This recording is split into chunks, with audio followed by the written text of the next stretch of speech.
This video is sponsored by Describe. I am not a drama channel. I know there are some folks who don't agree with that claim. They saw my Tiberius videos, or let's be honest, the fact that I uploaded Tiberius videos, whether or not they watched them, and they thought, well, he's just dusting off this topic for clicks. I get that comment a lot. But in truth, if I'm going to talk about a subject, I want there to be a lesson in it, or at least some sort of interesting observation. You can argue whether or not I've always been successful about that, fair enough, but that's always the goal. This is why I'm not planning to make a video about Brian W. Foster leaving Critical Role.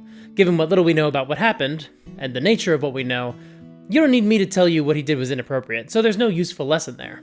That's why I've been so reluctant to make this video, because I don't just want to round up all the complaints people have had about Keyleth if I can't actually say anything useful or interesting about it. But I actually do think that the perceptions around Keyleth are important to talk about, because there are some narratives that have persisted for almost 10 years now, and some of them are just fascinating to explore, not because of what they say about Keyleth or Marisha Ray or Critical Role, but because of what they say about critters and the D&D community itself. If you're not already aware, Marisha Ray plays Keyleth in the Vox Machina cartoon, but she originated the role in Critical Role's first D&D livestream. And during that campaign, she got a ridiculous amount of online hate. It absolutely crossed the line and reached a horrible level of harassment, a continuous flood of vitriol that she had to deal with basically every day. And even outside of that field of harassers, there were a bunch of people who never sent Marisha any hateful or threatening DMs, never crossed any lines between audience members and cast members, and yet still just hated her and made no secret of it. The entire fandom was choked with comments about how much people hated Keyleth. It was everywhere. And they didn't just hate Keyleth, they hated Marisha. But ever since the end of Campaign 1, Marisha started playing other characters in the subsequent campaigns, and a new narrative took over. That a lot of these people didn't hate Marisha, they just hated Keyleth, and they simply, at the time, couldn't tell the difference between where the character ended and the player began. Now that she started playing other characters, they could tell the difference, and they'd change their tune.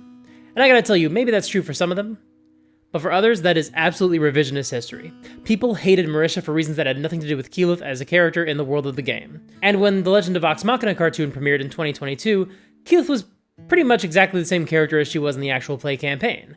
But now in this new format, she is generally regarded as one of the most beloved characters of the series.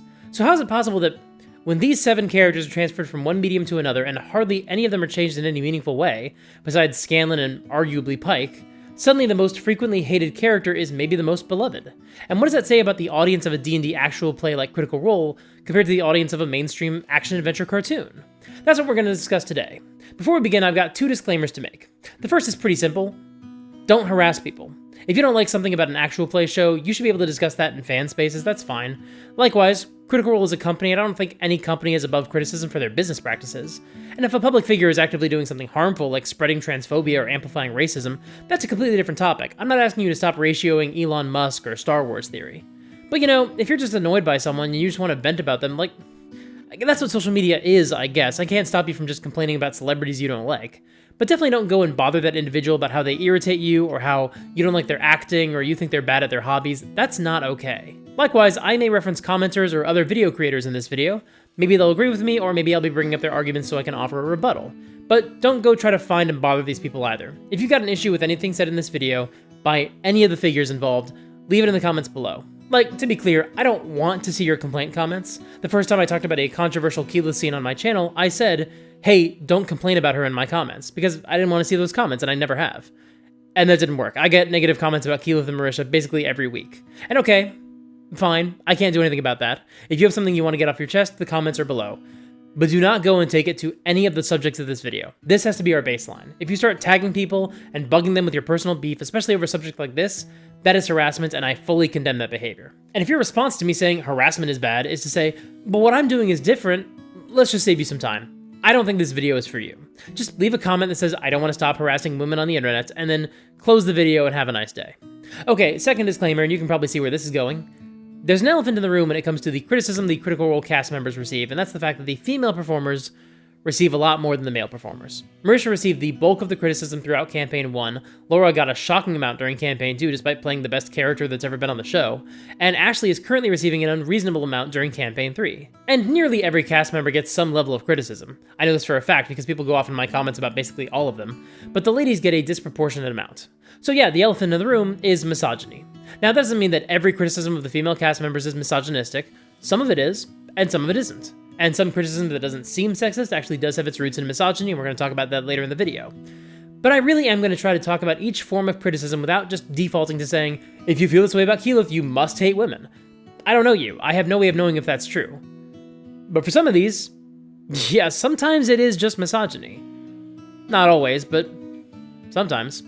Also, shout out to the commenter who kept insisting that when I said the ladies get more criticism than the men, I was somehow claiming that all criticism of the women was purely driven by misogyny, so congratulations for not knowing what words mean. Lastly, this isn't going to be a comprehensive explanation of every single problem anyone in the Critical Role audience has ever had with Keyleth, because it couldn't possibly be that. I wouldn't have any idea how to tackle that issue. Every issue anyone has ever had with Marisha. But this is my attempt to summarize and explain the most common complaints about Keyleth. So what is our first criticism we'll be discussing today? She's preachy. As the Vox Machina campaign progressed, Keyleth would often be the most moral figure in the group. In both the cartoon and the livestream, she's often the helpful voice of reason, the conscience trying to keep everyone on the same path. And in the livestream, some audience members didn't like that. Personally, it's not something I ever minded that much. Maybe some scenes didn't work for me as well as others, and more on that later, but in general, I think you need people in the group to provide varying perspectives, including one person who is trying to offer the most moral perspective possible. In fact, one of my favorite parts of Keyleth as a character is connected to the idea that she's so moral, because she and Percy have a fascinating dynamic that comes from their completely different moralities. It's fantastic. But in general, she's a bit like Katara from The Last Airbender. Except, unlike Katara, Keyleth isn't the mother figure of the group because she's way too insecure for that. So, I can understand why that's not a character everyone enjoys. If someone who doesn't have their own act together is trying to impress upon you how you should act, well, you might ask, who are you to lecture anyone? That seems to be the best explanation I've seen for why some people perceive Keyleth as preachy. And fair enough, if that's not a character you enjoy, it is what it is. Even Marisha has acknowledged that some people find Keyleth to be self-righteous, and so that's not a character who's going to be to everyone's taste. I personally like this aspect of Keyleth because sometimes it gives her a truly unique perspective. When the party was trying to liberate Western from the Goliaths and the dragons, the party was vexed, no pun intended, by the fact that there didn't seem to be an easy answer. And Keyleth was the only one who kept saying, there are going to be consequences no matter what. She had more or less made her peace with the fact that there were always going to be unforeseen consequences no matter what they did, because she was basically perpetually paralyzed by her fears of those consequences on a daily basis. So the fact that they were in what felt like a no-win scenario was nothing new for her. Another example I really liked from that same sequence came when they were debating what to do about Grog's former herd. And Keyleth pointed out, you were in the herd once, Grog, and you came out of it. Basically, she was the only person who argued that the herd may not be completely irredeemable. And I don't know, obviously to each their own, but I think that's such a valuable perspective to bring to the game. That being said, this criticism has a sibling. She's a hypocrite. I see this all the time, especially in response to the Underdark arc. For those who don't know or need a refresher, there's a moment in episode 9 where Keyleth gets emotional and asks, how do we know we're the good guys? We've killed a lot of people. Later in the show, at the very beginning of the Briarwood arc, she had a similar moment where she expressed concern over the fact that they butchered an enemy who was retreating. And thanks to magic, this enemy was actually asleep and was no longer a threat. And to make matters worse, she was an old woman to boot. Now, there's room for interesting debate on both of these topics. There's room to discuss the fact that they're normally fine with killing every enemy, so why is it different when that enemy is put to sleep with magic versus knocking them unconscious in battle? With the Underdark scene, there's potentially an interesting discussion to be had about how D&D's combat loop pushes its players to default to killing all their enemies, so you might have a moment where you'll realize, damn, we've killed a lot of people. Are we sure we're not the baddies? And that's further complicated by the fact that it is fun to be a badass, and in D&D, badassery is expressed by murder. So regardless of how moral your character is, you can get lost in the sauce and revel in the violence in the way that your character might not enjoy. That's a really interesting debate, I think. However, both of these scenes led to people calling Keyleth a hypocrite. How dare she try to claim the moral high ground about the Duergar when she had that brutal kill where she pushed a Duergar into the lava? Who was she to tell the other players to be more careful and cautious in combat when her carelessness led to the death of a child in a pre-stream game? What a hypocrite! She lectures the party about killing the retreating old woman in episode 26, she lectures them about their brutal executions in episode 29, and then in episode 31, she vaporizes a fleeing guard with a sunbeam. And those comments are actually so close to hitting on one of the most important aspects of Keyleth's character. Because here's the thing. Did she ever pretend her hands were clean?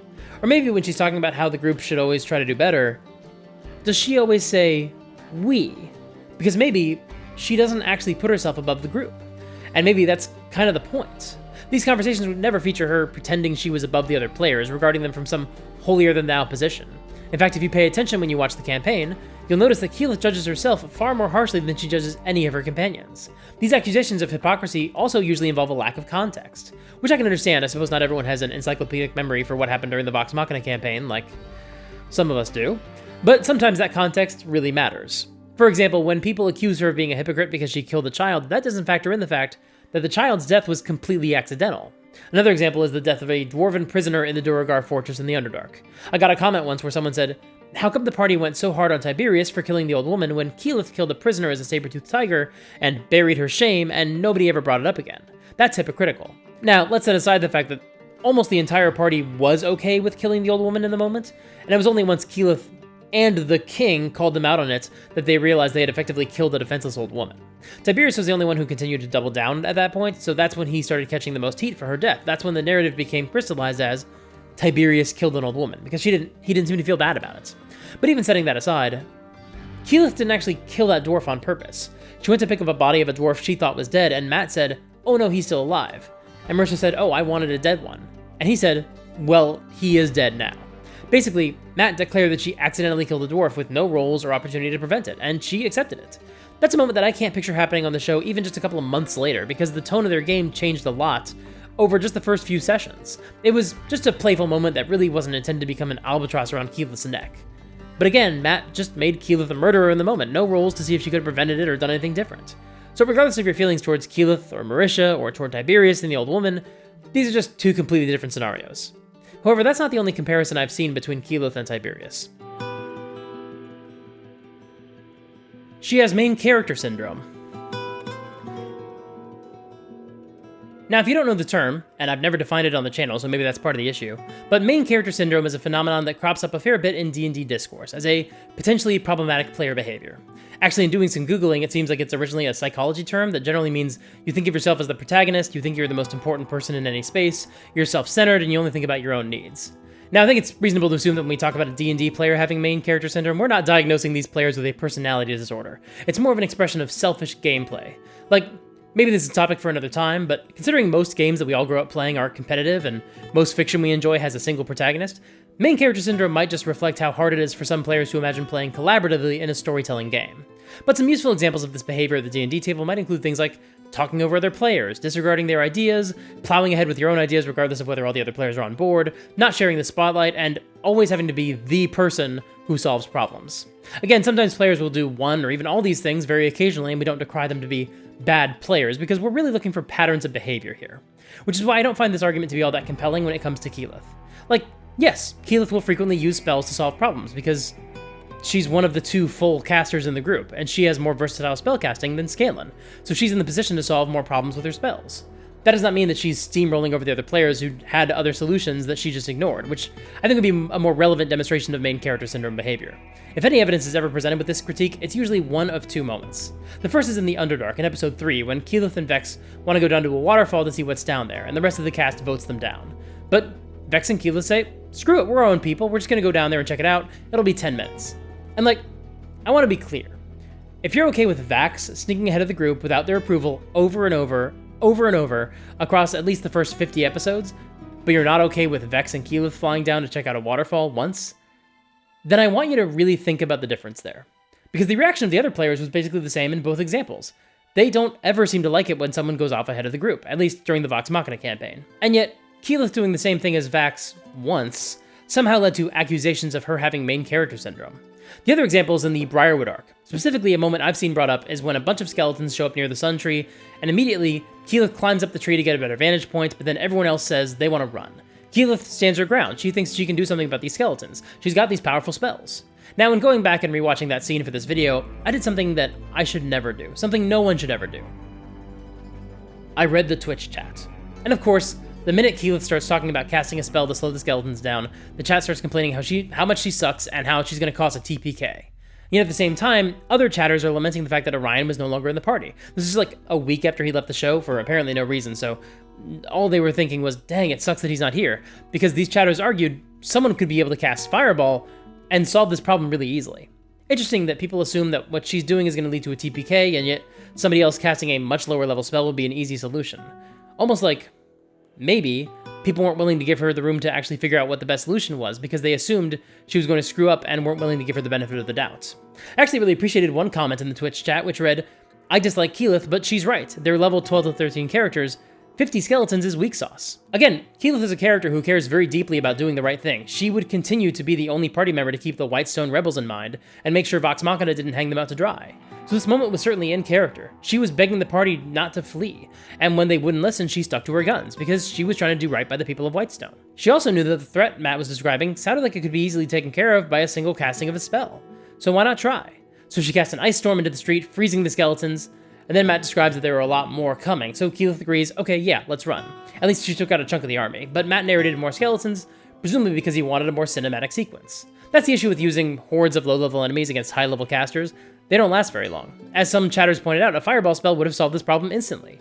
This is not even remotely the only time this issue has come up at a D&D table, by the way. It's a very well-known problem with high-level play. Now, if we want one more example of what could debatably be considered main character syndrome, we can look at the fact that she's a chosen one of sorts. She's on this mission to complete this rite of passage and unite her tribe. Because goodness knows, nobody else has a backstory where they're a super special, unique individual. Like, say, the last survivor of a royal family that was annihilated in a bloody coup. Or a brilliant sorcerer who is on a quest to find magic items so he can bring them back home and speak truth to power. Or the only member of a brutal herd of murderers to see the light and turn over a new leaf. Or a badass dragon slayer who lost her mother to a dragon. And y'all, you don't even want to play this game with the characters from campaigns 2 or 3, or we'll be here all day. This critique is especially funny because Keyleth constantly postpones the next phase of her journey. She is always reluctant to go and visit one of the Ashari tribes because she's procrastinating her rite of passage. Out of 115 episodes of Campaign 1, 6 of them focus on Keyleth's Aramente. If anybody out there actually believes that her Ashari storyline pulls focus from the other players, then you might be suffering from confirmation bias fallacy. It's possible you already don't like Keyleth, so whenever she takes center stage, you feel like it's taking forever and you can't wait for it to be over.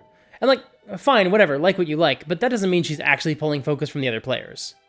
Also, is this accusation of main character syndrome actually a criticism of Keyleth? Or of perceptions around Marisha?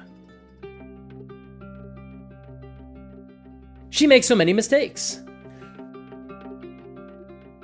Okay, so this one is extremely pervasive. People comment about this all the time, still to this day, especially when discussing Keyleth's spells. I wound up making a whole video about why I don't actually think it's a big deal when the Critical Role cast members get their spells wrong, and why I think complaining about that is a waste of your time. And a bunch of commenters just kept tripping over themselves to insist that Marisha is different, that they just have to criticize Marisha because she sucks that bad. She made so many mistakes. Multiple people would harp on the fact that throughout most of the show, up until around the end of the Chroma Conclave arc, she kept making mistakes, quote, in every episode. And, like, already we can see, this isn't really about Keyleth, is it? Like, yes, clearly when Marisha misreads a spell and casts something that has an impact she wasn't expecting, Keyleth is doing that in the world of the game. But Marisha is the one making a mistake. This is why I just don't buy the argument, oh, all these people turned out to just dislike Keyleth, not Marisha. No, some of them actually didn't like Marisha. They didn't like the way she played the game. They thought that because she got some of her 80-plus spells wrong, she was a bad player. And I'm not going to waste time debunking that argument because I already made a 40-minute long video doing just that. Again, I don't care if something bothers you, like that, I get it, that happens. But people make mistakes, and if you can't see these players as human beings, I don't feel like you're adding much to the discourse by whining about when they get the rules wrong. Lots of people also play whataboutism in the comments of my Tiberius videos. Like, they both make mistakes, so they're the same. In fact, Marisha was worse. And like, I never cared about Orion's mistakes, because people make mistakes. I cared about how he handled things when other people asked him to adjust what he was doing, and how he developed a pattern of behavior of responding with hostility. But yes, Marisha did sometimes make mistakes with her spells. And this brings us to the most infamous Keyleth mistake. The casting of Windwalk in episode 39. Boy oh boy, commenters who don't like Marisha love to invoke Windwalk. It's their biggest argument. Not only does she make a big mistake by misreading the spell before she casts it, but she also gets frustrated about it and raises her voice at the table. And then after an entire combat of the other players struggling to get through the consequences, Matt just undoes it for her. And of course, because I already discussed how Orion's frustration was bad when he raised his voice and talked over other players over and over again across the course of 27 episodes, then when another player does the same thing once, that means they're the same and I'm a hypocrite. And again, first of all, I already talked about this scene in my video about that episode, but the entire cast was frustrated by that scene. It was a frustrating moment. And I'm never going to argue that reading your spells more carefully isn't a good thing to do. I just don't think it's the end of the world if you make a mistake. But this is the big gotcha moment Keyleth haters cling to. She cast a spell wrong and it ruined the game for everyone at the table. But also, hey, real talk? Matt shouldn't have held Marisha to the casting of that spell. He gave her the chance to undo it, but not to redo her turn, just to drop the spell a turn later and waste her highest level spell slot for the day. In fact, he later said he regretted doing that. It was too harsh. Now some people are probably commenting, no, it wasn't too harsh, players need to be taught. And I want to be clear, if you know what your player is intending to do, and you think it's somehow a moral good to hold them to a move that isn't legal, like just to prove a point, especially when that will mean that all the players will have a worse time, then I just don't understand why you play games. Like, not just D&D, I think that's a bizarre thing to do when playing any game. Like, let's say you're playing chess with someone who's still getting used to the rules of chess. They work carefully to move their queen to the opposite side of the board, and they say, "King me!" And you say, "Well, actually, that's not how it works. The pieces don't change like that in this game." And now you've got two choices. You can either say, "Do you still want to do that? It's still your turn, and I know you wouldn't have done that if you knew how the rule actually worked." Or you could say, "Oh well, it happened, sucks to suck, now I'm going to take your queen and you can't do anything about it." And also in this analogy, there are 5 other players who are also now going to have a much worse time. The latter is essentially what Matt did in episode 39, and if you're defending what Matt did, then you're basically saying, yeah, you should take their queen so they learn the consequences of their actions. Okay, you seem like a fun person to play games with. Like, yeah, I know competitive chess has a rule where once you take your hand off a piece, if it was a legal move, then you have to commit to it. But in this analogy, if you're just playing a game with your friend and they clearly misunderstood something and made a not legal move, then you can just say, "Okay, are you sure you want to do that? We can just pretend you didn't take your hand off the piece and you can do something else instead with the queen." And again, if your goal is to try to teach a player that their actions have consequences, then that seems like such a strange lesson to teach for 2 reasons.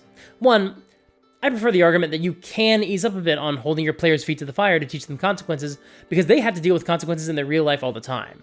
And while I do think you should make it clear to your players that their actions have consequences within the story of the game, I think getting the rules wrong is an area where you can and should offer your friends some grace. But also, this is an especially poor argument in this scenario because Keyleth is constantly thinking about the consequences of the group's actions. In fact, that's part of what makes Keyleth so different from the other player characters. When she makes a mistake, she doesn't simply shrug it off. The most extreme version is this. When Scanlan semi-accidentally kills a civilian later in the campaign, he quickly justifies it. It was a brutal moral calculus he did in the moment to try to win the fight. It was the trolley problem in action. When Keyleth accidentally killed a child in a pre-stream game, it haunted her for years. It was a mistake that Keyleth struggled to live with. That baggage makes for excellent dramatic fodder in the story of the campaign, but it inadvertently opens the door for hypercritical viewers to deride her for making so many mistakes, close quote. The irony here is that Keyleth as a character is constantly paralyzed by the fear of making mistakes, and sometimes when she does make a mistake, it haunts her. So when the audience harps on her for making mistakes, then they're either focusing on a mistake Marisha made, which is weird, people make mistakes, it's fine, or they're focusing on a mistake Keyleth made, in which case they're missing the fact that Keyleth's relationship with her mistakes is actually super interesting. In fact, if we look at the Windwalk scene, Marisha gets frustrated by it, just like everyone else in the party does. It's a frustrating moment. Tempers at the table come to a boil. But afterwards, Keyleth apologizes and blames herself for messing up. And yeah, obviously, of course she does. But this is actually kind of what makes her unique among many other player characters in that campaign. She lingers in her own failure. Her mistakes don't roll off her back. Additionally, like we said, sometimes she makes some mistakes with her spells, and because high-level druid spells are so powerful, those mistakes tend to have wider consequences.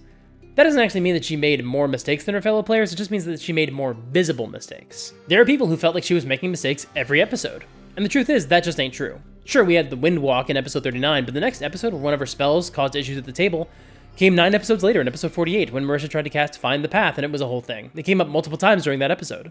Again, I made a video about that episode. I think Marisha and Matt both could have handled that interaction better, but even if we agree that she made a mistake with one of her spells, which I'm not really sold on in that case, it was hardly the very next episode. It was 9 episodes later. It was months later.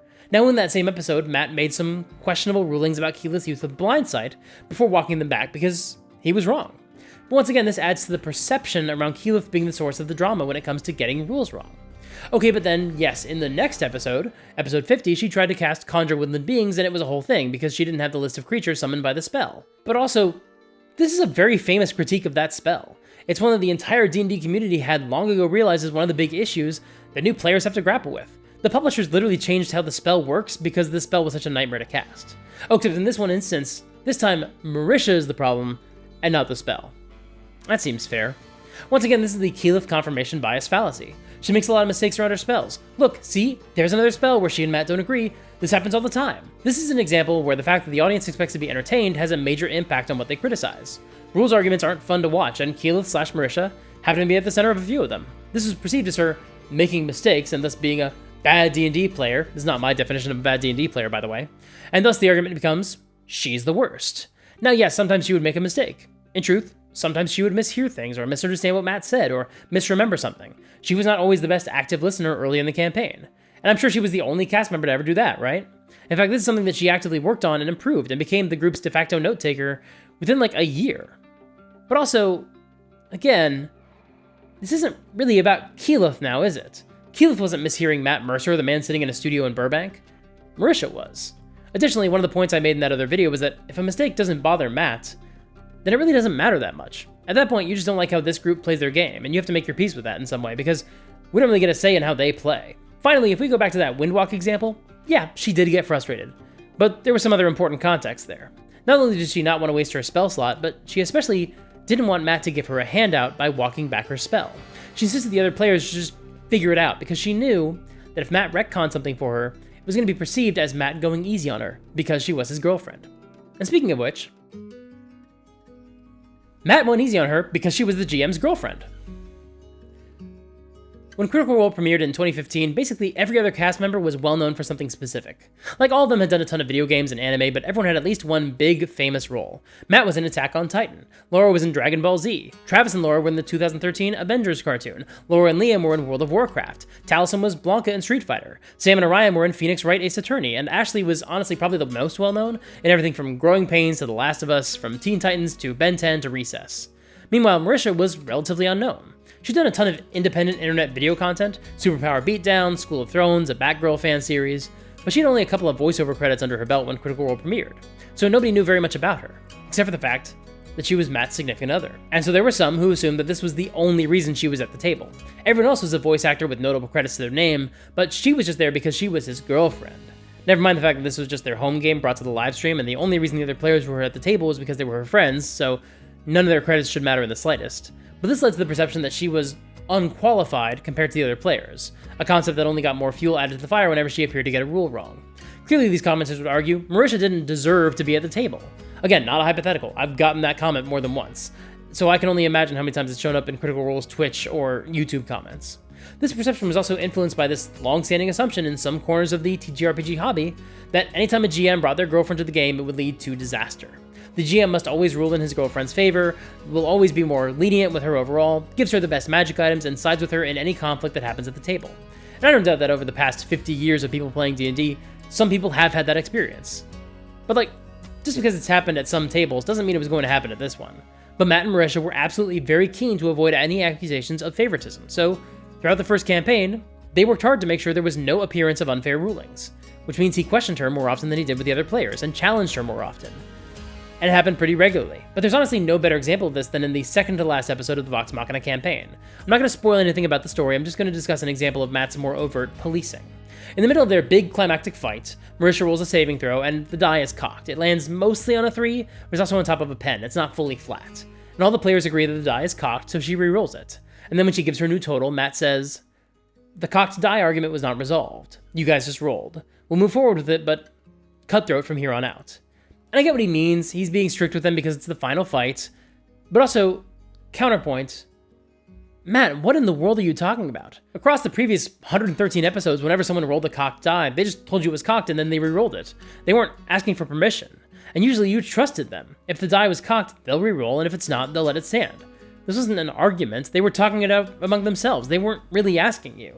And also, they didn't just roll. They all looked at the die and reassured her that it was cocked because she wasn't sure how to count it. He's never done that with anyone else, because there was no other player where he was as worried about the perception that he was treating her more kindly than the other players. So, to counter it, he was more strict with her. Unfortunately, not only did this not work, I legitimately got comments about how Matt took it easy on Marisha, which is absolutely ridiculous and completely ahistorical. If that's how you feel, then that's just your perception and your bias clouding the way you view those scenes. But also, I've argued before that Matt's harsher rulings accidentally sent a signal to the audience that it was okay to criticize Marisha a lot more than the other players. Now, I want to be clear. I would never offload the responsibility for the harassment off the people who actually did it, the people who were DMing Marisha or whatever. That's not Matt's fault. That's not the fault of anyone besides those individual audience members. But again, this negativity was not limited to a few hostile fans in a few corners of the fandom. It was everywhere. Not everyone even made public posts or comments about it, but they still privately got very frustrated with Keyleth/Marisha episode after episode. And while I still wouldn't go so far as to claim this was Matt's fault, I do think the perception that Marisha was a screw-up was heavily informed by the fact that Matt was quick to call her out on things that he wouldn't even think to call out for the other players. To make matters worse, in the early 2010s, the idea of the fake geek girl had swept through the internet. We were already well in the midst of the Gamergate movement, so any women in geeky spaces were already under intense scrutiny from people who were, shall we say, maybe not always acting in good faith. Additionally, Critical Role was very rare at the time, because it didn't just have a token pretty woman, it had 2 pretty women, and even 3 when Ashley was able to make it to a game. Believe me, in 2015, that was a big deal. That's what passed for diversity at the time. But again, there was an assumption from some garbage humans that the girls were just there because Geek and Sundry wanted more eyeballs on their stream. Never mind the fact that they were very clear this was a home game they had started streaming. These commenters didn't care. Again, these aren't hypotheticals. I was there in the early days, and it was nasty. All 3 of those women got way too much toxicity online. And once again, Marisha was the relative unknown who was also Matt's significant other, so she got far more negative attention than anyone else. But also, once again, does this seem like a criticism of Keyleth? No, right? This argument that Matt treated her special is actually just about Marisha? Super weird that I keep having to ask that question. But there were some other criticisms of Keyleth and how she interacted with the other party members. And a lot of them can be summed up with one repeated sentiment. Shut up, Keyleth! Now, I can't possibly summarize every moment where people wanted Keyleth to stop talking or stop contributing, because boy oh boy, this comment was everywhere. Heck, even in some of the previous complaints we discussed, if people didn't feel like taking the time to spell out their full issues with Keyleth about how she was being hypocritical or taking up too much time in a scene or making a mistake or whatever, they just summarized their feelings by wishing she'd shut up. Keyleth also had scenes where she maybe didn't choose her words as well as some viewers might have liked, or didn't communicate what was in her head as well as she might wish she did.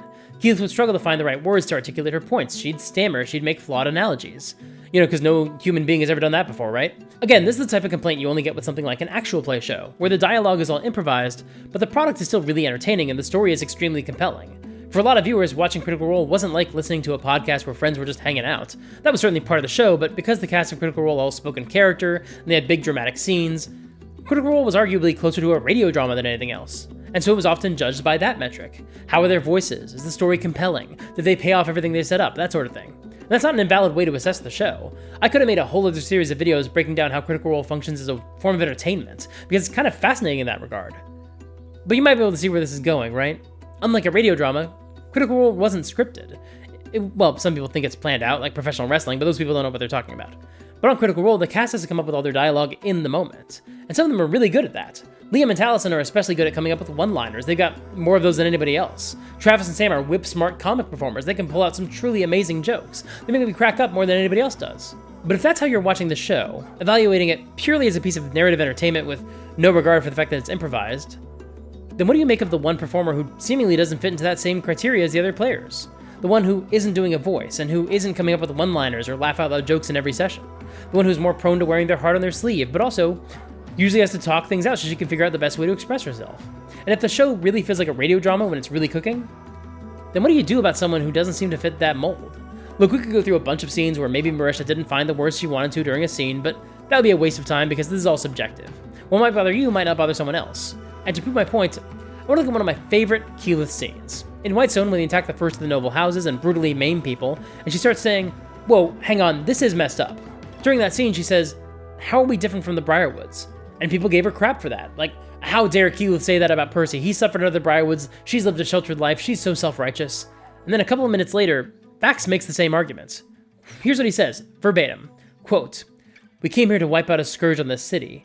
Careful lest you become the scourge you've come to destroy." And I've argued with people in the comments about this scene because I feel like, look, if it's about phrasing, then sure, she might not always choose the right words. But in this scene, she and Vax are making the same argument, so I hardly think one of them is more self-righteous than the other. And yet, I legit had someone reply, "It's not the same. Vax is saying, be careful you don't wind up like them. Keyleth is saying, he is like them. One is in a warning tone, the other's in an accusing tone."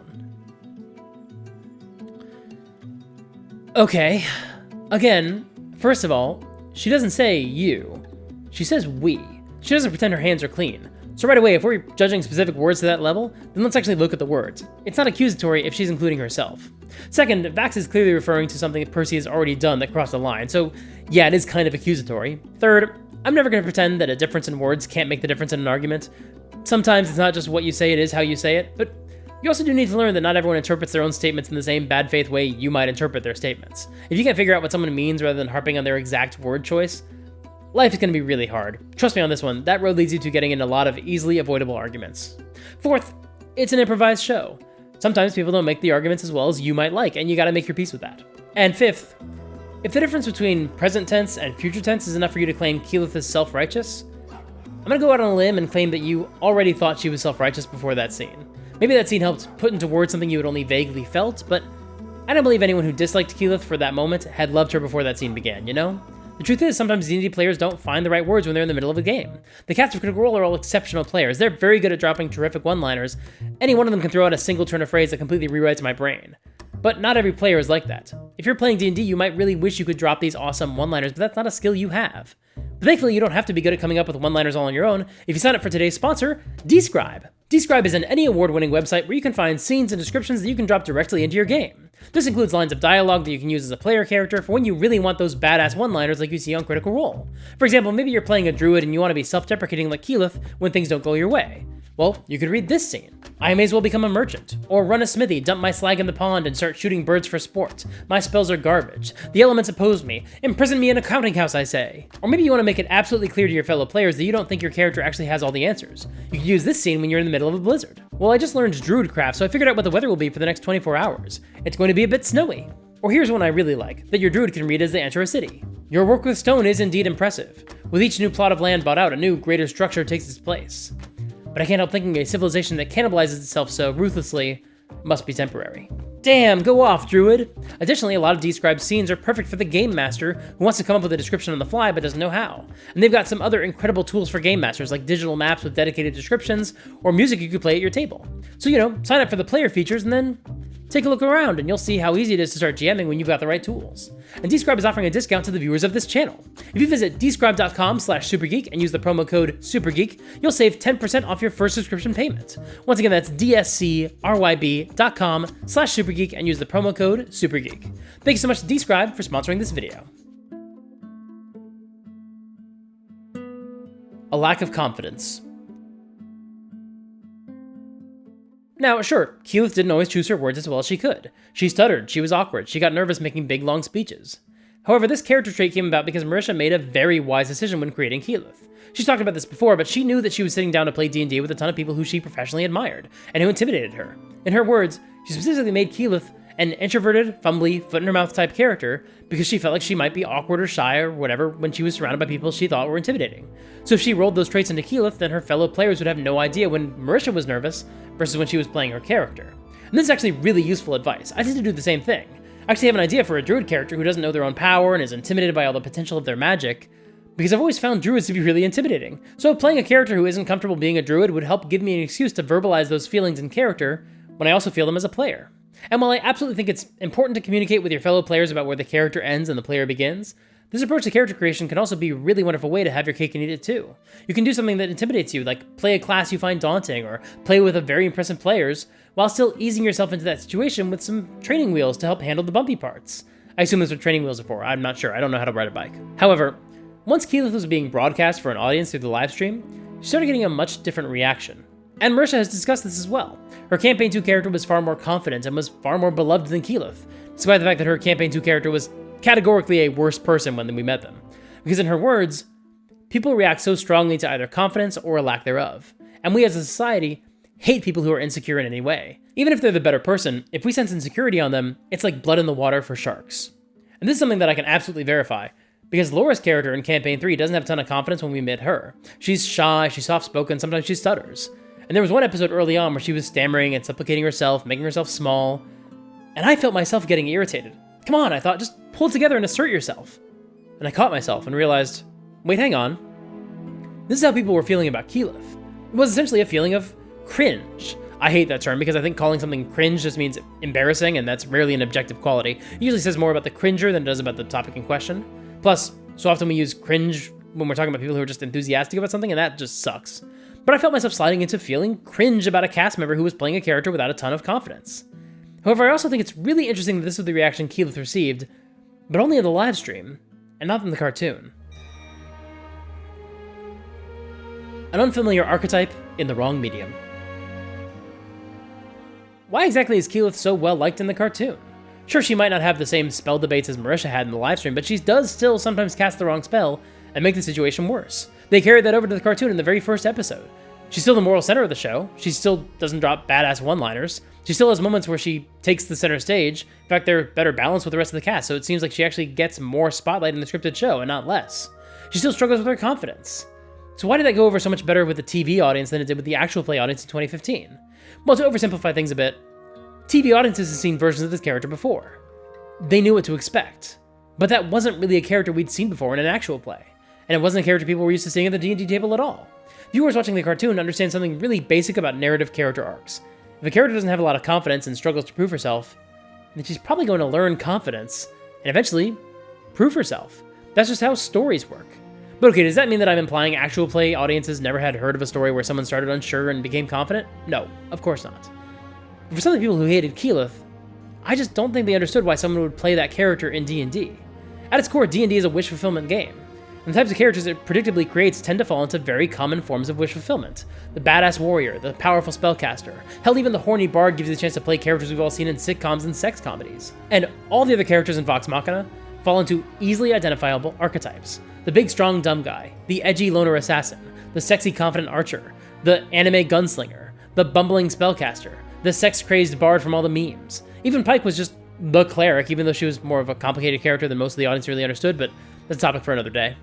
And to be clear, all these characters are way more complex than these descriptions make them seem. They may have begun as archetypes, but they became a lot more nuanced. However, Keyleth wasn't such a clear archetype like the others. She didn't fit into the same sort of tidy boxes. I mean, the character was accidentally inspired by Aang from Avatar: The Last Airbender, but she wasn't a typical chosen one archetype like you might see in other serialized stories. And so because she's not a convenient fantasy archetype, she felt less familiar to the audience. She seemed out of place. Along those lines, it's also clear she was appealing to a less common form of wish fulfillment. The idea that you might be intended to become a leader, but first you have to overcome your own flaws. And that felt alien to a lot of viewers. Not just because we hadn't seen it in an actual play, but because some D&D players genuinely couldn't imagine why you'd choose to play a character who isn't funny or badass or a funny badass. But again, in television, that character can rise up to be the heart of the group. We see ourselves in their uncertainty, and we root for them to rise to the occasion and overcome their internal struggles. Additionally, she frequently serves to offer perspective that the other characters lack, and in a scripted series, that character serves a truly vital role. Wait, shit, a critical role. That character serves a critical role, not a vital role. Fuck, I fucked it up. God damn it. Okay, moving on. Misogyny. Look, we've been dancing around it for most of this episode. I've tried to address each of these arguments in good faith, but at the end of the day, you can't escape the influence of misogyny. There are plenty of cast members who did exactly the same things as Marisha, but never got nearly as much scrutiny. I'm not claiming that none of the other cast members ever caught flack for getting rules wrong or making poor tactical decisions, because that's just not true. But there was a world of difference in how the community responded to those mistakes. There's a reason Ashley and Laura also got a lot of crap during Campaign 1, and why all three of them continue to get the most negative comments throughout the 3 campaigns. It was especially bad in 2015 when Critical Role premiered. Like I said earlier, we were right in the midst of the Gamergate movement, and from what I understand, that sort of toxic culture was not uncommon in the Twitch audiences of the time. But also, a lot of the critiques we've already discussed today have some sexist undertones in them. For example, the idea that Marisha gets special treatment, or rather even that she would want special treatment, is sexist. It assumes that she's selfish and manipulative and that she doesn't actually care about the game being fair or succeeding in her own merits. It's also deeply insulting to Matt, by the way, since it assumes that he can't rule fairly just because one of the players is a significant other, which I would argue he couldn't rule fair, but for the opposite reason.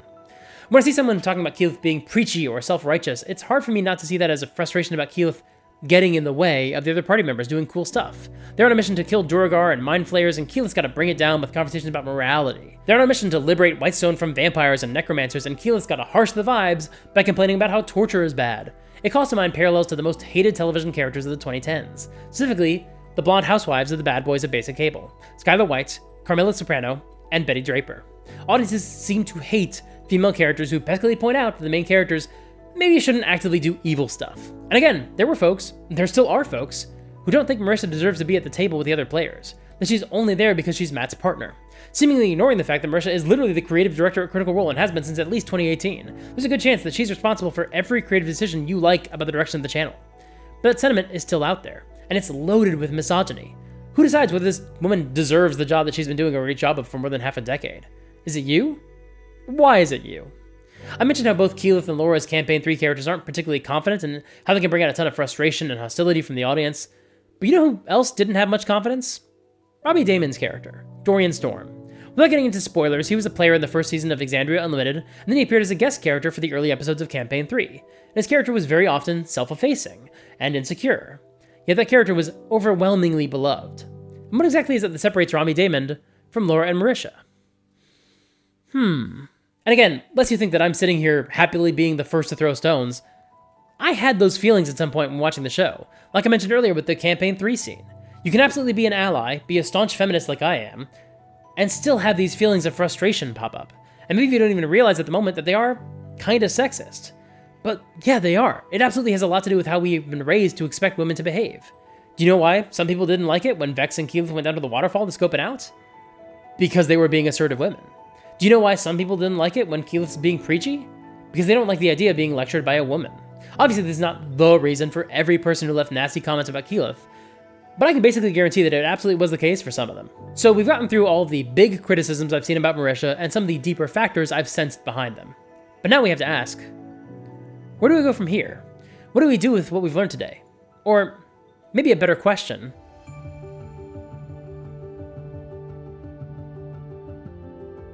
how should we criticize Critical Role? When I put up my video about the Critical Role cast and not reading their spells, I got comments from folks who basically didn't like that I was dictating what sort of comments people should or shouldn't be making. They'd reply with things like, "Oh, so you get to decide what's a legitimate criticism or not?" And the short answer is, yeah, man, when you're in my comment section, I make the rules. But that got me thinking about the question a bit more. I do make videos every other week where I do make critiques of Critical Role with the goal of demonstrating what we can learn for our own D&D games, and I criticize the moments that I think teach the wrong lessons to players and GMs.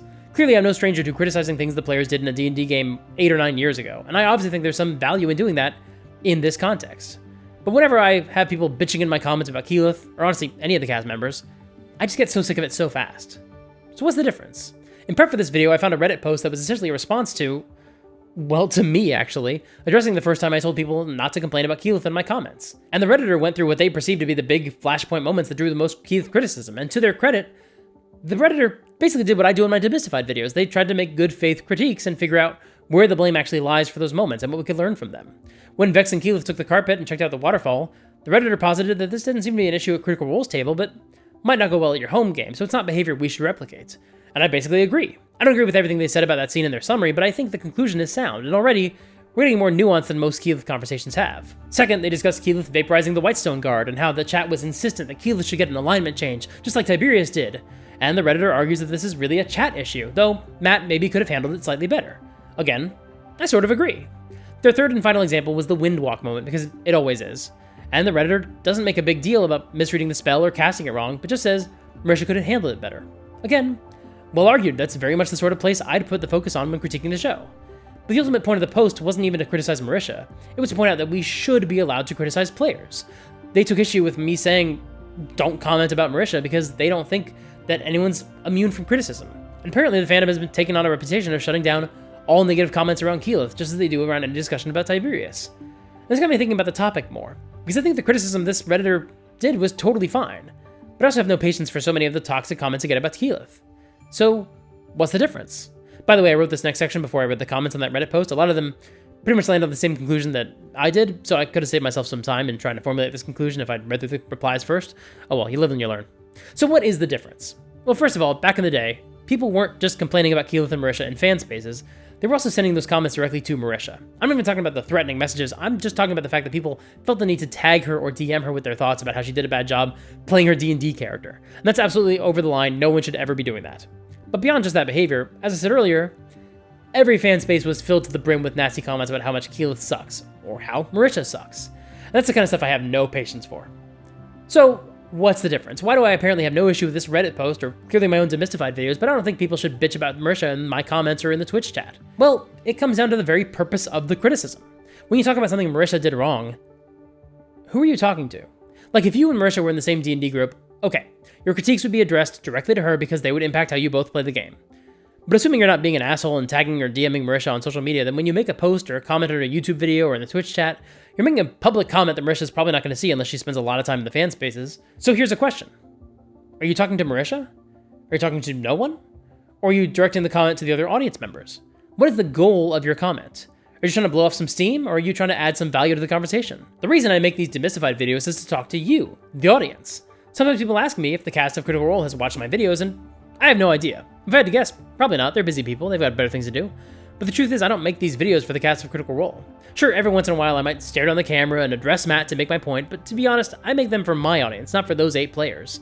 And this helps me figure out how to actually discuss these topics. Because I don't make these videos to say, this sucked and I didn't like it.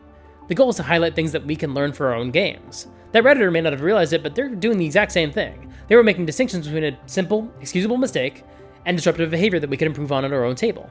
They were pointing out lessons for us. Meanwhile, in my video about episode 39, I said that the Windwalk spell was a good plan, which absolutely would have been a good plan if she'd gotten everyone in the spell, because they all just could have left the cave together. It would have worked. But check out this comment I got, and let me know if this person was making any constructive feedback. Lamau, still simping for Marisha?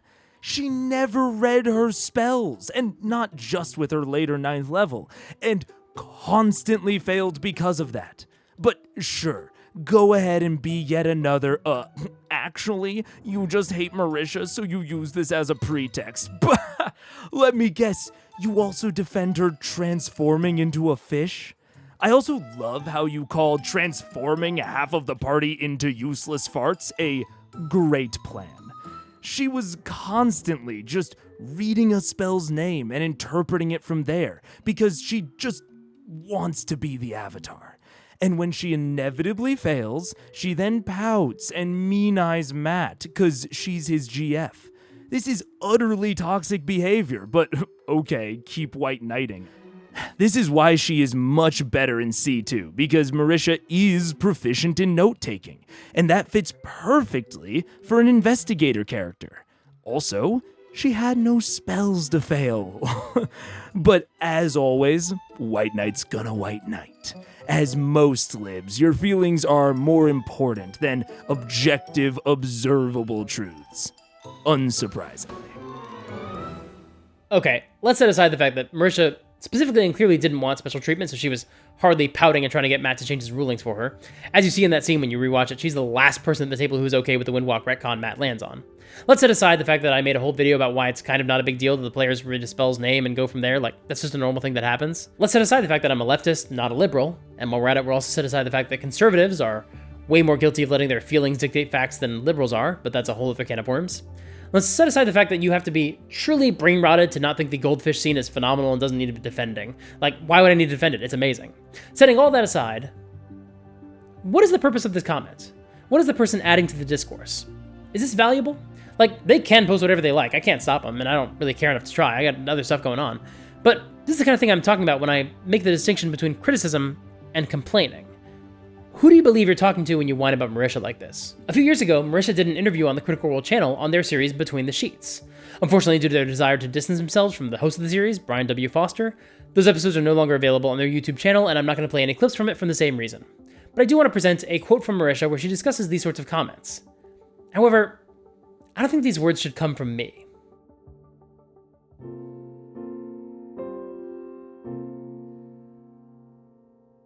I know I had the resolve to deal with it. I know most people don't, though. And I think of all the young women, or just young people in general, male, female, non-binary, no one should experience what that was. And I know some people, I don't know that they would have survived that. And those are the people I start getting concerned about. I see so many of our fans and the critters, and I've gotten so many messages. These are the people I get defensive of, because people know that I tend to be the target of harassment on the internet, or the person they want to pick on the most out of the rest of the CR cast. And I see these young girls reaching out to me and saying, I hope Marisha doesn't see this. I hope Marisha doesn't leave or go away because of these things that people are saying. And the one that hurts the most is, if this is the way that the D&D community or the nerd community is talking to people like Marisha, I don't know if I want to be involved. If this is the community that's waiting for me, I don't know if it's safe for me. And that's crushing. And that's what all these people out there need to know. Whenever you type, "Shut up, Keyleth," when you say, "Shut up, bitch," "God, Marisha, you're so stupid," you're not telling that to me. I'm in my own little world, playing D&D and rolling dice. I'm great. You're not talking to me. You're talking to all these influenceable young people, and fuck you for making them feel like they might not have a place here. And even some of the online bullies that we've talked to, I know so many of them have shit going on, and they're using this as their outlet. And I think so many people think when you say, "God, Marisha, fuck, shut up, you're the worst," you think you're screaming into a void, but you're not. I think the most mature realization that any person will come to in their lives, and it kind of comes as a transition from adolescence into adulthood, is recognizing that your actions reverberate into the rest of the world. Your actions have consequences and reactions. And even if you think, man, no one's listening to this, Marisha's not going to check her tweets, so-and-so is not going to read this, I'm just screaming into a void. You're not. We don't live in a vacuum. You're not shouting into a vacuum. When you do something, it fucking butterfly effects into the rest of the world. Think about it. Get out of your self-centered universe for a second and wonder if your selfishness isn't maybe taking away from someone else's potential enjoyment or joy. I've seen so many of our young artists end up getting targeted by some of these people, and I see the emotional destruction that it can do to them if you're not anticipating it. And I'm with you. Life is hard. The world is infuriating. There are things that make you want to lash out and just scream into the internet about. Just think a little bit ahead. Just a little bit. No one deserves to have anything kept from them. This joy of D&D or My Little Pony or any fandom, no one deserves to have that kept from them just because you think otherwise. And the things going on in your world, you think that gives you a right to say these things? Don't steal people's joy, man. It's not fair.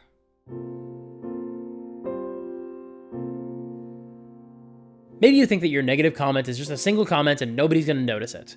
Or the opposite, that you're the only person making a comment about something that bugs you and so you have a truly special critique to share. But that's almost never the case. You're one of a dozen, one of 100, one of 1,000. It all adds up. But you still get to decide what sort of energy you're going to bring to that comment, and whether reading yours is going to enrich anyone's day or make it measurably worse. I've seen people compare leaving negative comments to, like, the crowd shouting at a batter at a baseball game. What's the big deal with complaining in Critical Role's comments? It's no different than heckling a sports star. But people don't transcribe those sports shouts and put them on screen alongside the game. New people curious about baseball don't have to read heinous, toxic comments about how the batter doesn't deserve to be there. And hey, this is pretty important. Nobody hears those shouts at a batter and thinks that they might not feel welcome at their company softball game. When I was at a company league and our team was playing against a team that had somehow recruited Taylor Lautner, and I slid into home plate and scratched up my leg, I wasn't thinking, God, I'm so glad I didn't listen to the people who heckle Pablo Sandoval. That's just not how it works. However, comments about D&D do have that power to gatekeep people out of this hobby. That is who you're talking to when you leave those sorts of comments. And so you have a choice. Do you want to frame your comments in some way where people will actually be able to learn something useful? Or do you just want to whine about how you don't like the lady from the internet show? It's up to you, I guess, but one of those just seems like an absolute waste of your time, to say nothing of actively being detrimental to the hobby and the fan base. And it's just not worth it. Thank you so much for watching. We'll be back next week with a standard episode of Critical Role Demystified, where we're discussing episode 65, The Streets of Ank'Harel. It's the beginning of a new story arc, a new side quest within the Chroma Conclave storyline proper, and I'm really looking forward to discussing it. But this week I wanted to talk about this subject because I've wanted to talk about this for a long time. I've been getting these Keyleth comments for a couple of years now, and I've seen all these narratives out there, and so I just wanted to push back on them. I've been working on the script off and on for a few months, and so I really hope you liked it. I also really want to thank all the narrators who have to read quotes for me. Their names are on the screen, and their channels are in the description. Please make sure to check them out. I cannot imagine the sort of toxicity that female YouTubers receive on a daily basis for just being a woman on the internet talking about D&D. So I'd love for you to go check them out, show them some appreciation, leave some nice comments on their videos. Let's bring some positivity to their channels. While you're down there, make sure to hit the like button, subscribe to the channel, ring the bell so you can catch all my videos as soon as they come out. If you want to support this channel financially, you can join my Patreon and become a YouTube member or make a one-time donation to my Ko-fi. All of it helps out a lot. If you can't contribute financially, that's totally fine. Just share the video with a friend. That actually helps a lot. I'd also love for you to join my Discord server and hang out with other awesome people. We have a really wonderful community and I would love for you to be a part of it. You can also sign up for my newsletters. You can stay up to date with all my latest updates. I promise I have some coming soon and I think you're going to like them. And make sure to register to vote. This year is going to be kind of intense politically, and as we discussed in this video, your voice can make a difference. So make sure your voter registration is up to date. All those links are in the doobly-doo below.